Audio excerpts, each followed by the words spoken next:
Hi, my name is Christine Alvarado, and I'm a professor in the Department of Poultry Science at Texas A&M University.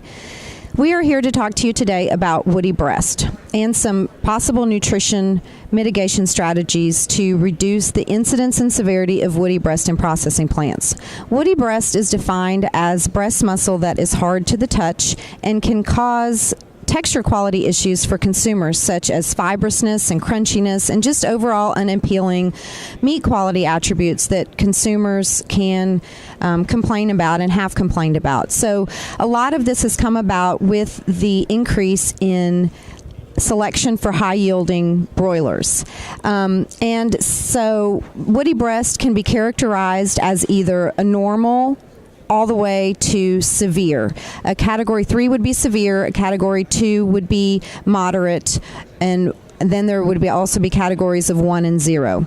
So today we are here to talk with Rob Shirley at Adisseo about some of the studies that we have conducted at Texas A&M and some ways to decrease woody breast scores into the more normal range and also to increase incidence as well. As Christine mentioned, my name is Rob Shirley. I'm with Adisseo USA. We've run a number of studies with Texas A&M to look at how nutrition can influence woody breast in these high-yielding broilers. And nutrition is very dynamic, and so is the management of the birds. And as Christine mentioned, we've selected these birds for high, efficient growth rates. But of course, as a result of that, and the age that we're growing these birds to, they tend to have more of a woody breast texture to them, or the incidence is definitely going up. So until the genetic companies breed this out of the birds, we're going to have to deal with this as an industry.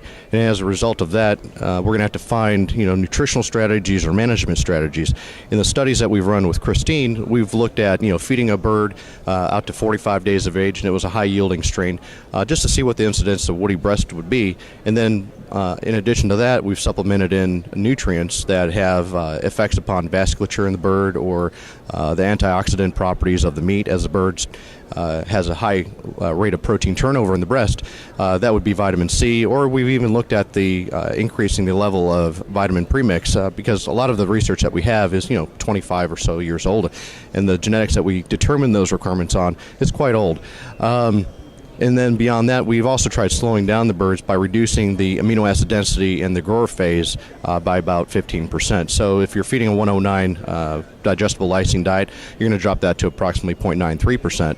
And that ratio all your essential amino acids back to that lysine. So in the end, what we found was when you feed higher levels of arginine through, say, L-arginine, which is a synthetic amino acid that's produced by, say, Ajinomoto, or a vitamin C product, or even slowing the birds down through reduced amino acid density, we've improved or reduced the numbers of 2s and 3 scores that Christine was talking about, more towards that 0 and 1 or more favorable breast meat that consumers would like to have.